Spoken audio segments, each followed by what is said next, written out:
하나님 말씀은 이사야 40장 3절에서 5절입니다. 다 같이 읽겠습니다. 외치는 자의 소리여 이르되 너희는 광야에서 여호와의 길을 예비하라. 사막에서 우리 하나님의 대로를 평탄하게 하라. 골짜기마다 도두어지며 산마다 언덕마다 낮아지며 고르지 아니한 곳이 평탄하게 되며 험한 곳이 평지가 될 것이요 여호와의 영광이 나타나고 모든 육체가 그것을 함께 보리라. 이는 여호와의 입에 말씀하셨느니라. 대강절이라는 제목으로 은혜 나누겠습니다. 대강절이라는 말은 한자 그대로 기다릴 대자에 내릴 강자입니다. 기다리는 자에게 하나님이 강림하신다, 이런 뜻입니다. 우리는 그 대강의 마음을 가지고 이 한 달을 기다리는 연습을 하는 것입니다. 12월 첫 주부터 예수님이 탄생한 성탄절 때까지 기다리는 거예요. 또한 교회력으로는 12월이 한 해의 첫 시작의 달입니다. 예전에 우리 신앙의 선배들은 12월로부터 한 해를 시작을 했어요. 그래서 한 해, 즉 다가오는 새해에 대한 주님이 베풀으실 은혜를 기다리는 마음을 가지고 12월 1일 첫 출발을 하는 겁니다. 이러한 성탄절을 향한 기다림, 그리고 다가오는 새해에 대한 은혜의 기다림, 이 기다림의 마음은 종국적으로 요한계시록에 예언된 종말적 예수 그리스도의 재림을 기다리는 기다림으로 발전하는 것입니다. 신앙생활이라는 것은 기다리는 연습입니다. 잘 기다리기, 끝까지 기다리기, 이걸 연습하는 거예요.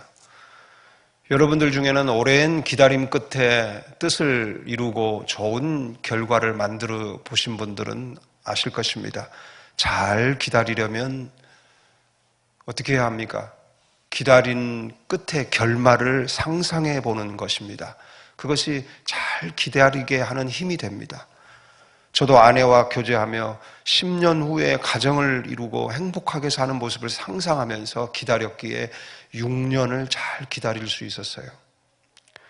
억지로 마지못해 기다리는 것은 기다림에 실패할 확률이 높습니다. 설레임과 기대감을 가지고 기다릴 때 잘 기다릴 수 있고 끝까지 기다릴 수 있는 것이죠. 신앙생활도 마찬가지라 생각합니다. 예수를 구주로 믿고 구원받은 성도에게 주어진 공통적인 미션은 기다리는 것이죠. 나를 위해 이 땅에 오신 예수님을 믿는 믿음을 가지고 나를 위해 예비해 놓으신 놀라운 계획이 성취될 때를 기다리는 것이고요. 그리고 이 땅에 나를 데리러 다시 오시는 예수님의 재림을 기다리는 것입니다. 그때까지 잘 기다리고 끝까지 기다려야 합니다. 정말 중요합니다. 이것이 얼마나 중요하냐면 구약시대 때부터 모든 사건과 모든 나타나는 일들 속에 성도를 향한 기다림의 그 소중함을 계속 반복적으로 일깨워 주시는 그런 내용들을 발견하게 됩니다. 가장 두드러지게 이것이 나타나는 사건이 바로 출애굽의 구원의 사건이라고 저는 생각합니다. 이스라엘 백성들이 400년간 애굽에 종사를 하면서 완전히 애굽화 되어 가지고 이제 애굽 사람이 되어버리는 그런 시기에 하나님께서는 더 이상 그들을 애굽에 두어서는 안 되겠다 생각하셔서 그들을 구원할 사람인 선지자 모세를 애굽에 보내십니다. 출애굽기 3장을 보면 하나님이 처음 모세를 만나셨을 때 이렇게 말씀을 하세요. 한번 읽어봐요. 하나님이 이르시되 내가 반드시 너와 함께 있으리라. 네가 그 백성을 애굽에서 인도하여 낸 후에 너희가 이 산에서 하나님을 섬기리니 이것이 내가 너를 보낸 증거니라.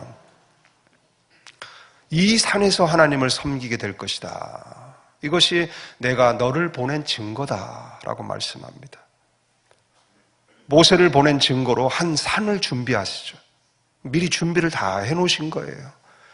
그래서 모세는 이 하나님의 말씀을 받아서 이걸 들고 애굽에 들어가 바로 왕을 만납니다. 그리고 바로 왕에게 단도직입적으로 말합니다. 이스라엘 백성들을 여기서 내보내주세요 하면서 이렇게 말합니다. 시작. 이스라엘의 하나님 여호와께서 이렇게 말씀하시기를 내 백성을 보내라. 그러면 그들이 광야에서 내 앞에 절기를 지킬 것이라 하셨나이다.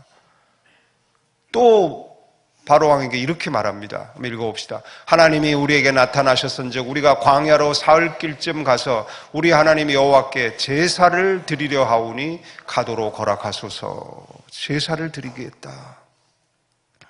처음에는 절기를 지키며 하나님을 섬기겠다. 두 번째는 제사를 드리겠다라고 말합니다.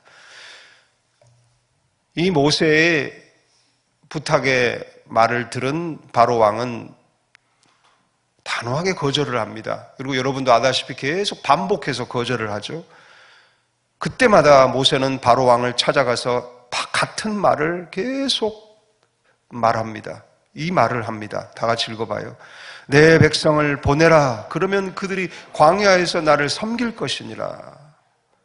바로가 9번이나 마음이 바뀝니다. 허락을 했다가 나중에는 마음을 돌이켜서 안 된다. 나갈 수 없다. 9번이나 마음이 변개합니다. 그때마다 모세는 바로에게 가서 이 말씀을 전해요. 내 백성을 보내라. 그러면 그들이 나를 섬길 것이니라. 내 백성을 보내라. 그러면 그들이 나를 섬길 것이다. 산에서 하나님을 섬기고 절기를 지키고 제사를 드릴 것이다. 여기서 우리는 우리가 왜 구원을 받았는지를 떠올려야 합니다. 애굽은 여러분 아시다시피 세상을 상징하고 바로 왕은 세상을 지배하는 임금을 상징합니다. 우리가 이 세상에서 태어나서 세상에서 계속 세상의 영향을 받으며 죄를 짓고 죄에 사로잡혀 종노릇하며 살아왔던 우리들이 모세로 상징되는 예수 그리스도를 믿음으로 구원을 받고 출애굽을 하게 되는데 거기에는 분명한 목적이 있다라는 거예요. 모세가 계속해서 바로 왕에게 말한 거예요. 출애굽을 왜 하려고 하는가? 하나님이 예비한 산에서 제사를 드리고 절기를 지키고 하나님을 섬기기 위해 우리는 나가야 하오니 내보내 주십시오. 바로 이것이에요. 이것이 우리가 세상에 살고 있던 우리가 예수 그리스도를 통하여 구원받은 목적입니다. 우리가 구원받은 목적은 바로 하나님의 절기를 지키기 위함이고 하나님께 제사를 드리기 위함이고 하나님을 섬기기 위해서입니다. 여러분, 이 목적을 위해 이스라엘 백성들은 출애굽을 한 것이고 우리는 구원을 받은 것입니다. 여러분, 이 목적을 잃어버리면 안 됩니다. 우리가 구원받은 목적이 뭐라고요? 하나님께 제사를 드리고 하나님께 절기를 지키고 하나님을 섬기기 위해서라는 것이죠. 이것이 우리가 구원받은 목적이요, 우리가 구원받은 자로서 세상에 살아가고 있는 이유인 것이죠. 존재적 이유인 거예요.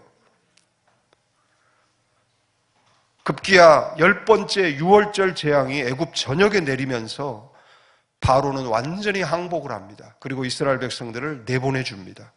이스라엘 백성들은 드디어 모세의 지도하에 출애굽을 하게 되죠.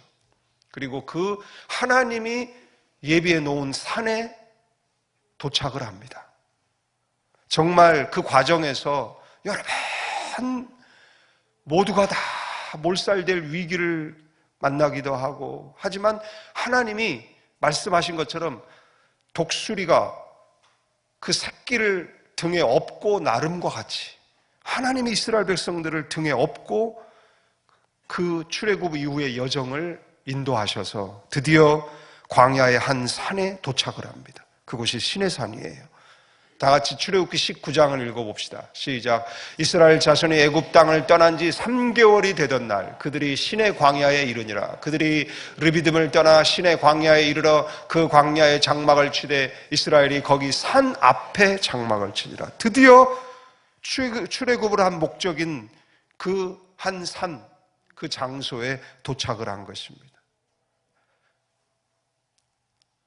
그곳에 도착한 이스라엘 백성들에게 하나님이 가장 먼저 하신 축복의 말씀이 이겁니다. 다 같이 읽어봅시다. 시작. 세계가 다 내게 속하였나니 너희가 내 말을 잘 듣고 내 언약을 지키면 너희는 모든 민족 중에서 내 소유가 되겠고 너희가 내게 대하여 제사장 나라가 되며 거룩한 백성이 되리라. 하나님이 축복을 해주십니다. 마치 3개월 동안 고생하며 목적지에 도착했더니 큰 출입구에 현판이 하나 걸려 있는데 그 현판에 환영의 글이 써 있는 거예요. 너희가 세계 모든 민족 위에 뛰어난 민족이 되고 내 소유가 되고 제사장 나라가 될 것이다. 그걸 보고 이스라엘 백성들이 여기 오기를 정말 잘했다. 이제 우리가 모든 세상 민족 위에 하나님의 소유가 되고 제사장 나라가 되겠구나. 그러면서 마음이 막 흥분이 되고 막 기대가 되고 설레이는 거예요. 그러면서 그들이 이제 그럼 이제부터 우리가 뭐를 해야 되는가, 그런 생각을 하게 되겠죠.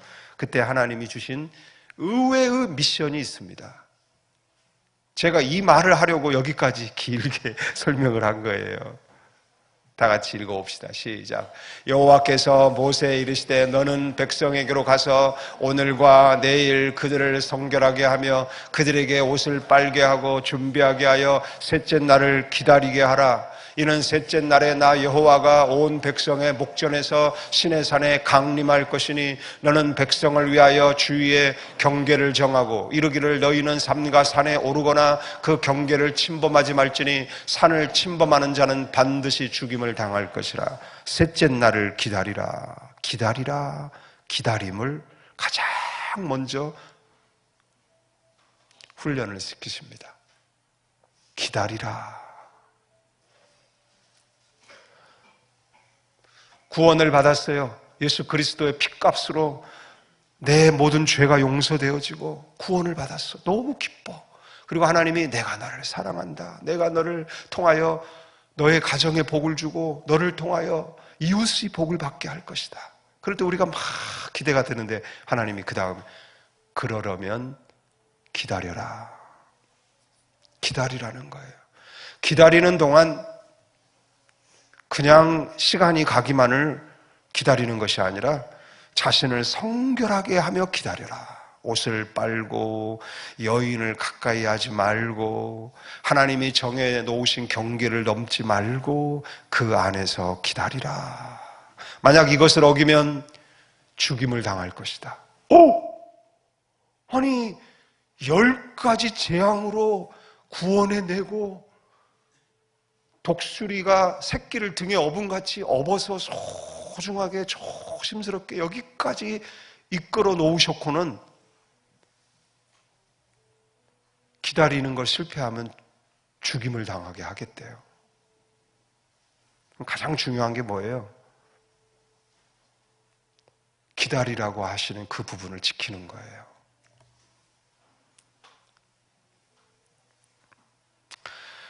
옷을 빨고 여인을 멀리하고 경계를 지키며 기다리라는 거예요. 이 기다림에 실패하면 여기까지 구원하시고 인도하시고 약속의 말씀까지 주셨지만 그럼에도 불구하고 죽을 수 있다는 거죠. 반대로 잘 기다리고 끝까지 기다리면 하나님의 영광이 나타나고 하나님의 은혜가 강림하여 할렐루야! 그를 사로잡으시고 그가 제사장이 되게 하시겠다. 그리고 그 민족이 제사장 나라가 되게 하시겠다라는 거예요. 다 같이 읽어봅시다. 외치는 자의 소리여 이르되 너희는 광야에서 여호와의 길을 예비하라. 사막에서 우리 하나님의 대로를 평탄하게 하라. 골짜기마다 도두어지며 산마다 언덕마다 낮아지며 고르지 아니한 곳이 평탄하게 되며 험한 곳이 험지가 될 것이요 여호와의 영광이 나타나고 모든 육체가 그것을 함께 보리라. 이는 여호와의 말씀하셨느니라. 같은 내용이에요. 예비하라. 준비하라. 그러며 기다려라. 그 기다림의 과정에서 스스로를 낮추고 울퉁불퉁한 것을 평탄하게 하고 험한 것을 메꿔서 마음을 준비하며 기다려라. 하나님의 은혜가 나에게 임할 때까지, 강림하실 때까지, 그 영이 우리를 사로잡아 주실 때까지 기다리라는 거예요. 오늘 우리는 이 대강절을 시작하면서, 이 기다림의 절기를 시작하면서 반드시 이 말씀을 기억하고 떠올려야 합니다. 그리고 이 기다림의 과정을 한 달간 지내면서 이 말씀을 늘 되새겨야 합니다. 예수의 피로 우리의 모든 죄악된 행실을 빨아서 깨끗하게 하면서 바벨론의 음료와 같은 세상의 유혹을 멀리하고 하나님의 말씀의 경계를 넘어가지 않도록 힘쓰며 자신을 성결하게 가꾸며 기다려야 합니다. 하나님이 임재하셔서 나에게 은혜를 부어주시고 성령을 부어주셔야만 우리는 하나님을 섬길 수 있고 제사장으로서 세상을 축복할 수가 있어요. 자신을 성결하게 하면서 기다리는 이 기다림의 과정, 옷을 빨고 모든 정욕을 부인하고 정욕을 멀리하고 하나님이 정해주신 경계를 지키며 이 기다리는 기다림의 과정이 바로 우리들이 대강절을 지키는 모습이 되어야 합니다. 예수님의 성탄을 기다리는 모습이 되어야 합니다. 새해에 주실 약속을 기다리는 우리의 모습이 되어야 합니다. 예수님의 재림을 기다리는 모습이 되어야 합니다.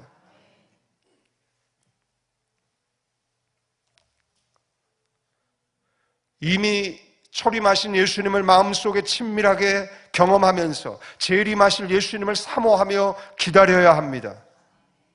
이 기다림의 과정을 잘 기다려야 하고 끝까지 기다려야 합니다. 할렐루야! 여러분의 이마에는 이미 순금패가 메어져 있습니다. 하나님이 영적으로 볼 때는 여러분이 제사장으로 선택을 받았기 때문에 이마에 순금패가 메어져 있어요. 거기에는 바로 하나님이 바라시는 바 여호와께 성결 코데시 라 아도나이라는 말씀이 새겨져 있습니다. 이것이 제사장의 모습입니다. 이 성결을 잃어버리면, 이 순수함을 잃어버리면 제사장으로서의 기능을 할 수가 없습니다. 여러분, 진짜 구원을 받은 성도는 더 좋은 구원을 사모하며 갈망합니다. 할렐루야. 예를 들면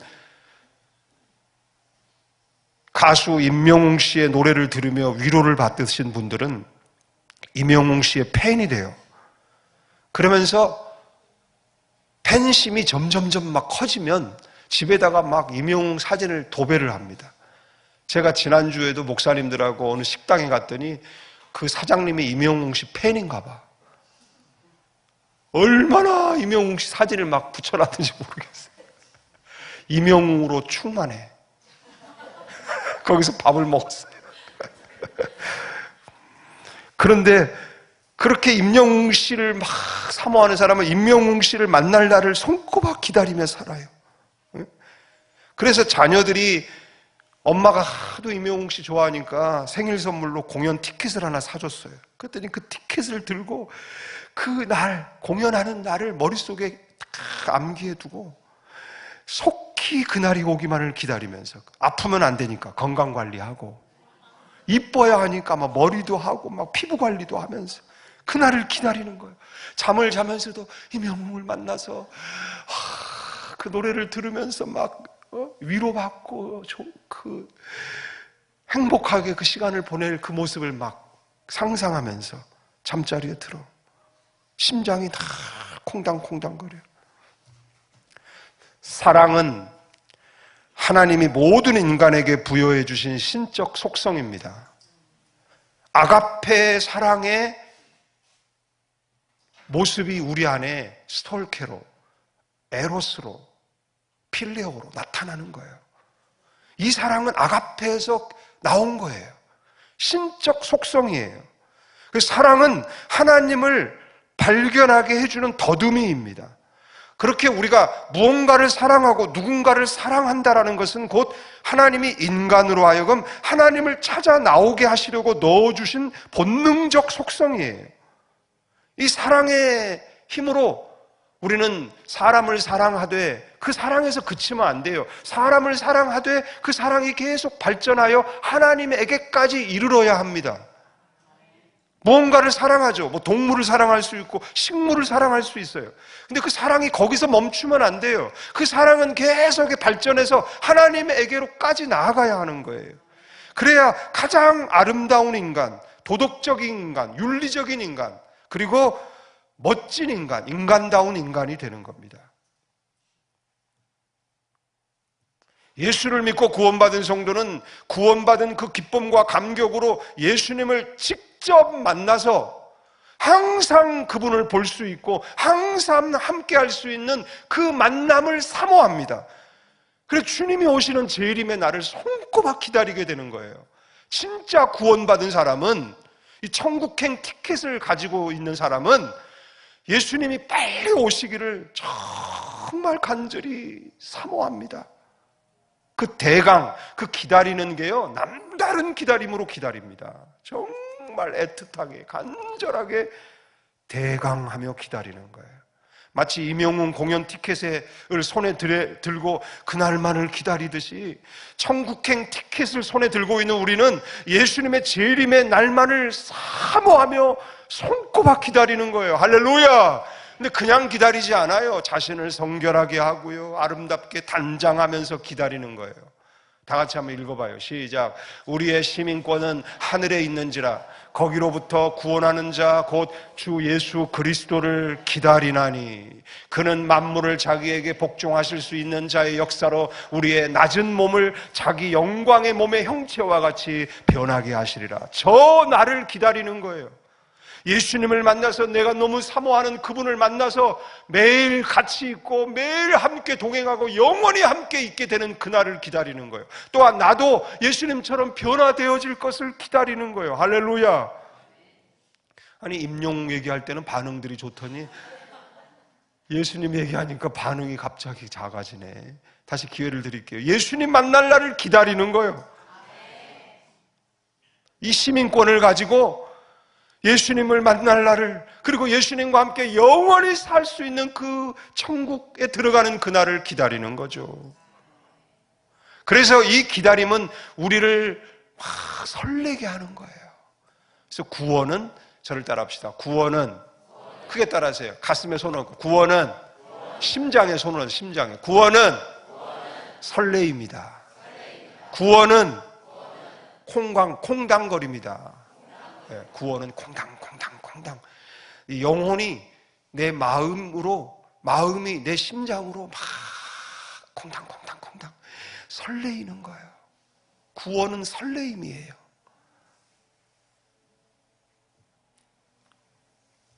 오늘 주님이 나에게 어떤 은혜를 주실까?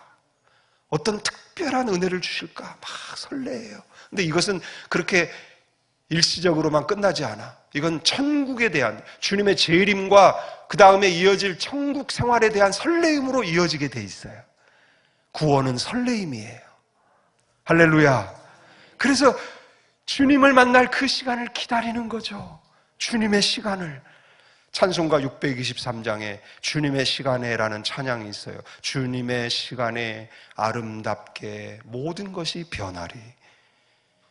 주님이 나의 갈 길을 인도하여 주시니 주의 뜻을 따라서 살리라.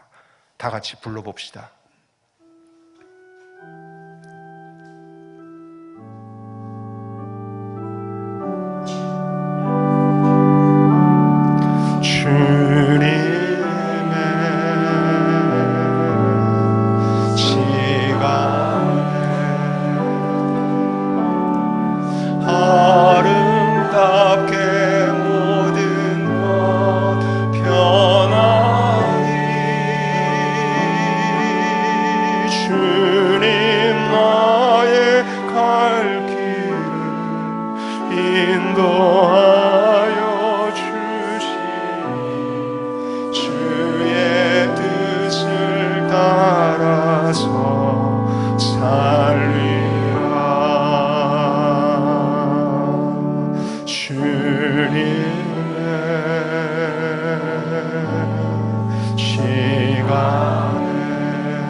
묵상하는 가운데 하나님이 저에게 신약성경 26번째 책인 유다서를 읽게 하셨어요. 정말 우연히 유다서가 탁 열리며 눈에 들어오는 거예요. 요한계시록 바로 앞에 우리가 기다리는 주님의 재림의 때 요한계시록 바로 앞에 유다서. 유다서의 핵심은 기다림입니다. 예수 그리스도의 긍휼을 기다리라는 거예요. 근데 정말 아이러니하게도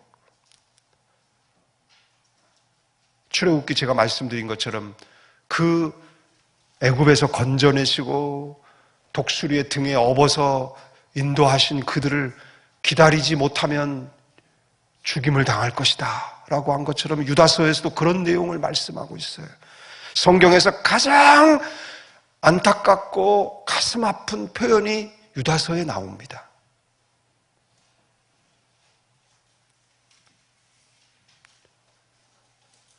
바람에 불려가는 물 없는 구름이요, 죽고 또 죽어 뿌리까지 뽑힌 열매 없는 가을나무요, 자기 수치의 거품을 뿜어내는 바다의 거친 물결이요, 영원히 예비된 캄캄한 흑암으로 돌아갈 유리하는 별이라.